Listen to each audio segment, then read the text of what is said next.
Jälle see mikrofon oli väljas. Viimasel ajal ikka juhtub asju. Tere kõigile AP Forex Estonia koguna liikmetele.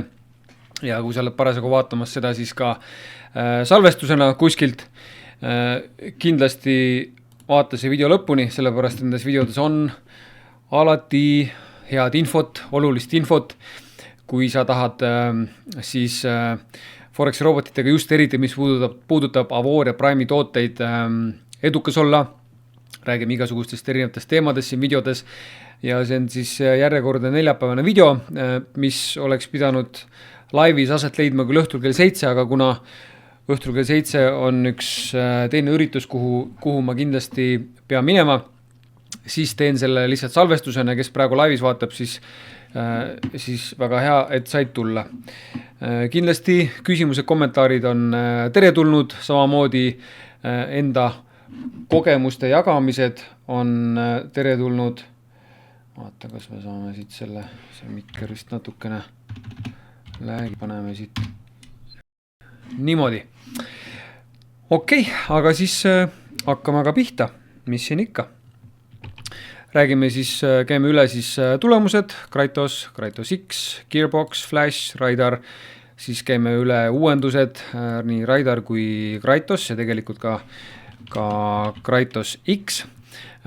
Ja siis loomulikult väga oluline osa on see, et meil on siis 7. septembril, pane see kuupäev endale juba kindlasti kirja, 7. septembril sellel aastal on siis toimumas Tallinnas võib öelda Baltikumi kõige olulisem Forexi sündmus, ehk siis koostöös Avor ja Prime'iga korraldame seminari suuremale seltskonnale ja sina oled sinna kutsutud.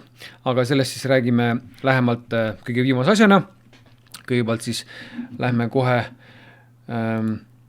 tulemustesse. Nii, ma siit siis selline koht.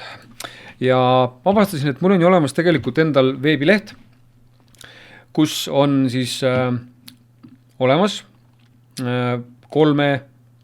kahe tarkvara tulemused välja toodud. Et see on siis ai.forexi.net. Võid ka ise siin käia vaatamas avalike tulemuse, Kratose tulemused on siis siin. Teen selle siin lahti. Võtame siit siis mõned. Nii. Kas see vist see esimene peaks olema minu enda konto? Just täpselt. Et see siis minu konto. Huvitav on see, et ta näitab siin tegelikult väga valesti, sellepärast, et see nädal minu konto tegi kasvu üle 3% midagi, aga millegi pärast ta seda siin niimoodi ei näita. Vahepeal MyFXbook paneb villast, et jah, siin outcad tehingutest sai välja lõpuks, need olid sees 2 või 3 kuud, vist isegi 3 kuud. Lõpuks ometi sai nendest välja ja päris korraliku kasumiga. Endiselt on siin ka mingid tehingud avatud. Outcad võttis kohe uuesti positsioonid sisse, et ka sellid ja siis EURCHF on siin avatud, Eurust, Ensidiust ja kui me vaatame siis tulemusi, siis on näha, et kuude lõikas aprill on siis see aastalt kõige parem, natuke üle 6%, mai oli ka üsna hea, aga siis juunis minu meelest või oli siis maikuus juba, ma muutsin seadistust ja ma muutsin siis seadistust sellisel kujul, et just turg muutus ja siis ma jäin tehingutesse pikalt sisse ja siin on ka näha, drawdown oli päris korralik vahepeal, siuke nii 30, 24, no minu meelest oli rohkem, minu meelest oli ma räägin, MyFXbook vahepeal ikkagi natukene paneb villast ka, drawdown oli siuke üle 30% midagi, vahepeal korraks käis ära, ei midagi hullu, ma olen sellise asjaga harjunud, selle 4 aastase kogemusega on siis, kuidas öelda, paksu nahka piisavalt kasvatatud, et sellised asjad enam verest välja ei löö. Et see on ainult aja küsimus, kui tuleb jälle mingisugune drawdown. Aga loodetavasti siis selleks ajaks on uus Kratose versioon ilusti ennast sisse töötanud. See uus Kratose versioon peaks tulema ka varsti välja, võib-olla juba see nädal. Aga siin vaatame siis veel siin tulemusi, vaatame, kuidas on läinud ühel minu lemmikkliendil, kes on ise 10 aasta kauplemisega tegelenud ja avastas enda jaoks Kraitose, noh, on näha, et tema võttis see nädal 10% kahjumit, otsustas tehingud kinni panna, mis tal avatud olid. Aga ülejäänud kuud on olnud kõik väga ilusad, siuksed 8, eelmised 3 kuud kõik 8%, juunis 11%, veebruaris 4%, märtsis 6%, aprillis ka peaaegu 4% ja selle aasta tootlus on siis 45% olnud ja kuu keskmine siis 4,83%. See on siis hea näide riskihaldusest, et tema otsustas selle kasuks, ju ta siis vaatas, et läheb see drawdown liiga suureks, ta on siin mingid tehingud lahti ka. Eilsest on võtnud mõned tehingud ja siis teisest augustist on ka üks tehing sees. No nii, vaatame siit siis ühte kontot veel.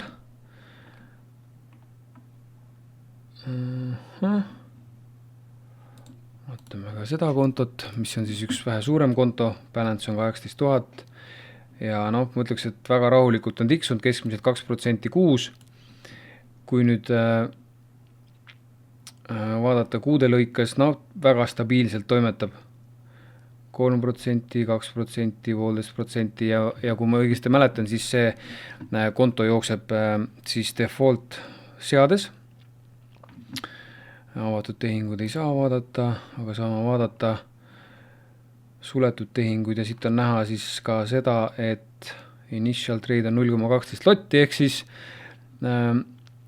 tal on pandud siis kuskil 0,01 kas 1250 või 1500 kohta. No selle saab tegelikult välja arvutada, lihtsalt praegu hetkel ei hakka sellele rohkem keskenduma. Nii, vaatame ka siis, mida Flash tegi.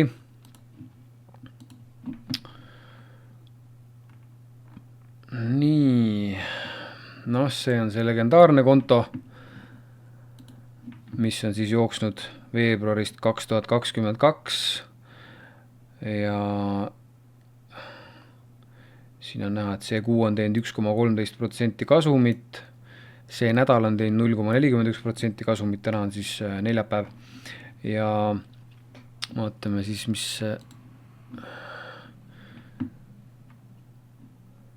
see on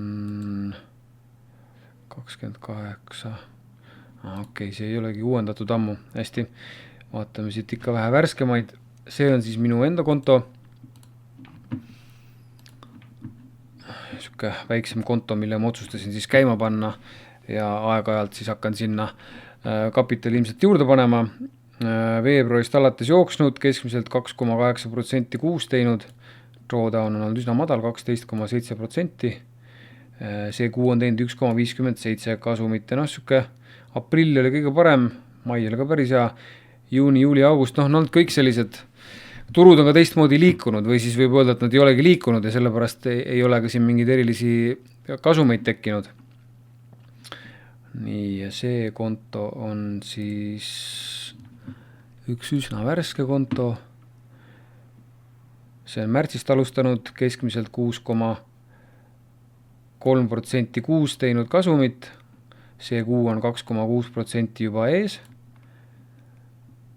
Drawdown on olnud peaaegu 16%, ehk siis väga, väga viisakalt on see konto toimetanud ja siin on näha, et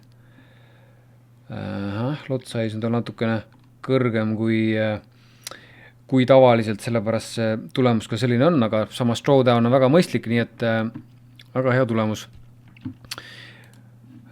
Nii, kui me räägime nüüd, vaatame, on keegi äkki vahepeal midagi küsinud, küsimusi ei ole.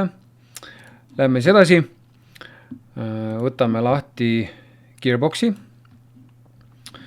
täpsemalt siis Gearbox 3.0, mis on nüüd juba natukene aega väljas olnud. Ja kes tahab siis Gearbox 3.0 peale üle minna, siis peab arvestama sellega, et sa pead enda praegustest tehingutest välja saama, sellepärast et Gearbox 3.0 töötab MetaTrader 5 peal. Kuna vana on MetaTrader 4, siis ei ole võimalik lihtsalt panna Gearboxi sellele vanale kontole jooksma. Nii kui me räägime siin tulemustest, siis kõige parem tulemus senimaani, noh see drawdown on küll ebareaalselt madal. see on muidugi testikonto, see on jooksnud aprillist alates, kuu tootlus 5,17 keskmine. Ja hetkel on siin ka mõned tehingud avatud. Väga võimalik, et ma ka selle sama seadistusega panen endal Gearboxi käima, kellel on huvi, siis Gearbox 3.0 vastu võib siis minu käest küsida seda sama seadistust, et siin on ikkagi näha, juuni on teinud väga ilusasti, juuli, august samamoodi, arvestades seda, kui vähe turud on liikunud suures plaanis, siis on tegelikult see töötanud imeliselt. Nii, mis meil siin veel on, siis kindlasti vaatame ka üle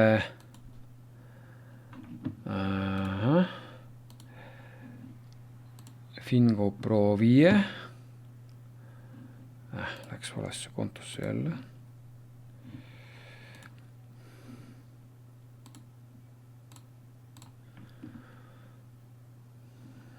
Nii. Olio Watch, Fingo Pro 5, Fingo Pro 1, kas mul see on, okei, seda saame ka vaadata varsti. Ja siis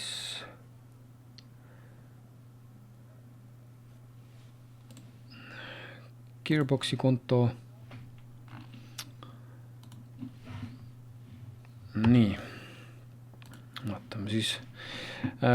Kes veel ei tea, siis Fingo Pro 5 riskide maandamiseks pani osad tehingud kahjumiga kinni.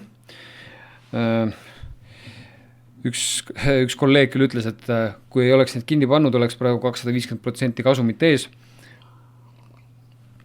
Aga ma isiklikult aplodeerin selle peale, et need tehingud kinni pandi, et julgeti seda teha, et see klausel, mis välja käidi, 20% miinuse juures hakatakse tehinguid sulgema, siis ka peab paika. Et kes on kauem Avorias olnud, siis teab, et varem ei saanud nagu seda tõsiselt võtta, aga Fingo Pro 5-ga saab seda kindlasti tõsiselt võtta. Nii, see kuu on siis Fingo Pro 5 teinud 0,8% kasvu, see nädal sellest 0,07. See on siis Vantage'i peal.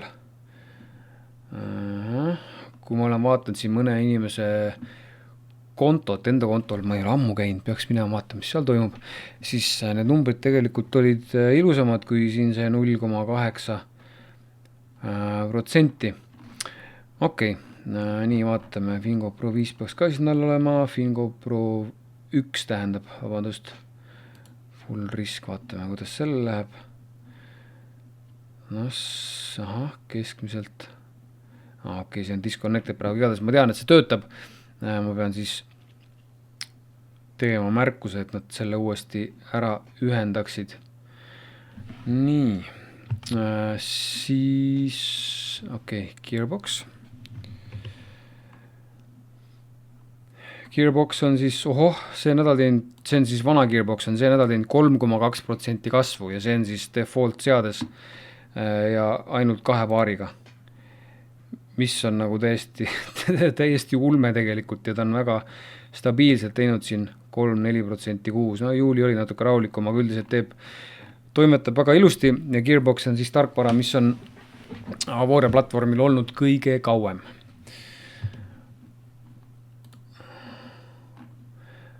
Ja siis muidugi Raidar ka. Läheb hetk aega sellega.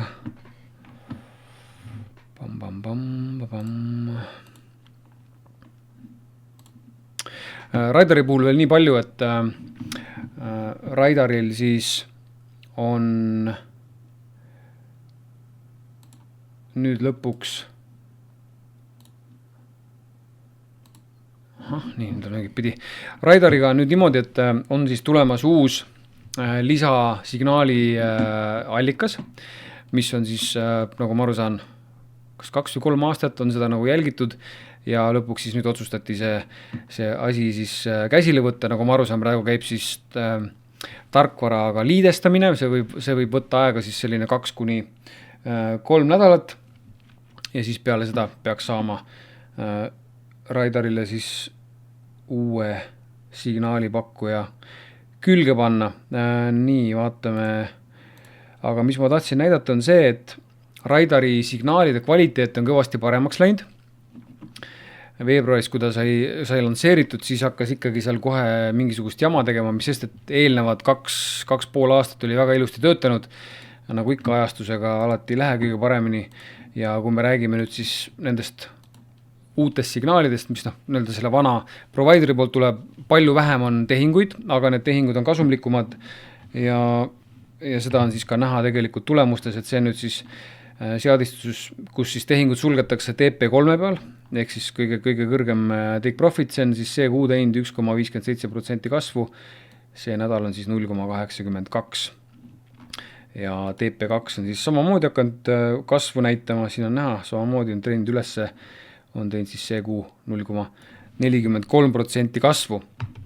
Et asjad lähevad järjest paremaks ja võib öelda, et Kraitos on nüüd üle 2 aasta toimetanud ja teinud väga häid tulemusi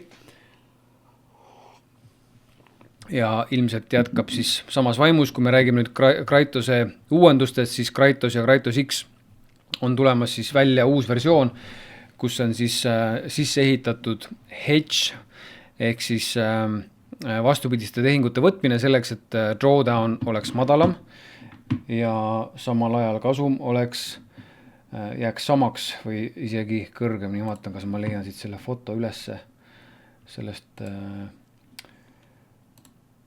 testi tulemusest.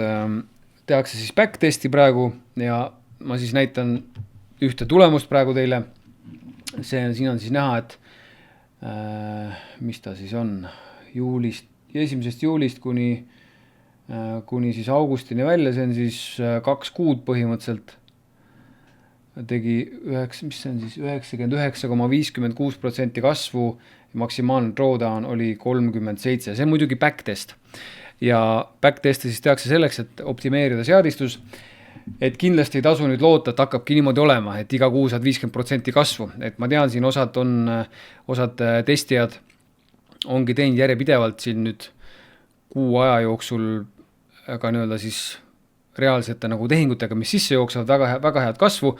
See lihtsalt on indikatsioon sellest, et Kraitose uuendus saab olema väga hea ja need, kes praegu siis on parasjagu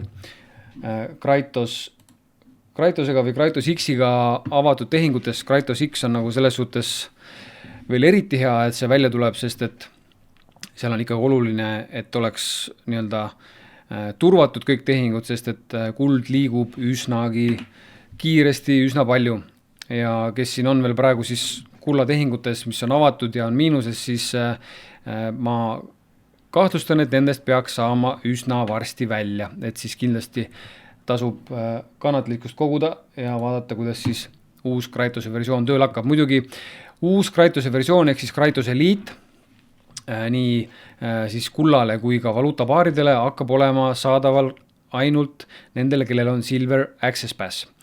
Miks see nii on? Kindlasti mõni nüüd kurvastab selle peale, põhjust on päris mitu. Üks on see, et see lihtsalt Kraitose uus versioon lihtsalt toodab nii palju rohkem, et ei tohiks olla probleem Silveri peale üle minna, kui sa kasutad ühte toodet.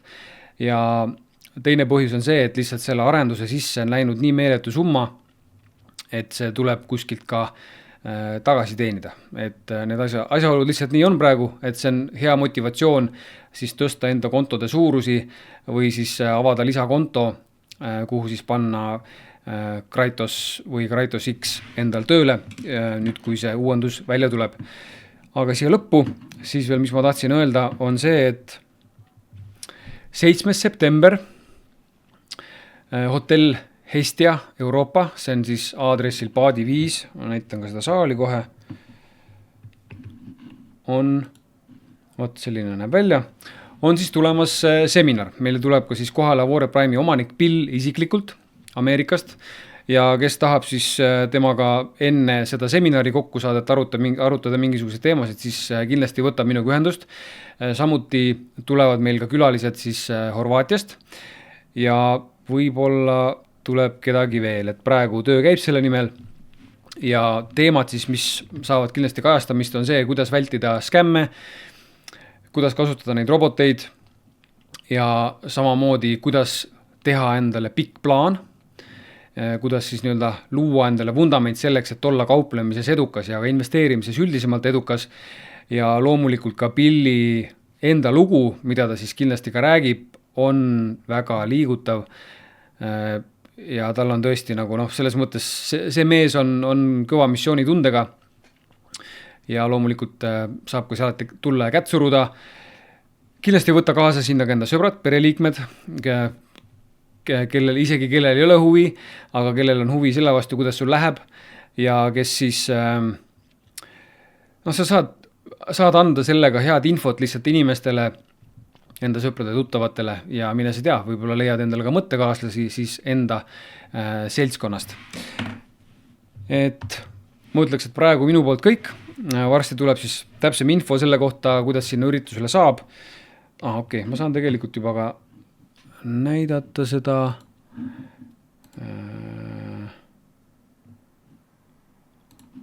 lehte. Et kes viitsi paneb selle kirja, ma panen selle lingi ka selle sama salvestuse alla, et saate minna endale pileti ära osta, sellepärast, et kuna kohtade arv on piiratud, siis otsustasime ka panna sellise sümboolse pileti hinna ja osa sellest pileti hinnast läheb ka hea tegevuseks SOS Lastekülale. Nii, siin on siis näha Luumaa ID 29 LCMY on see aadress, siia tuleb veel, me veel muudame seda kujundust ja siia tuleb veel infot juurde, aga kuna üritus on juba varsti toimub, siis kindlasti pane see endal juba praegu kalendrisse kirja. Minu poolt praeguseks kõik, olge mõnusad ja siis juba kohtume järgmine neljapäev.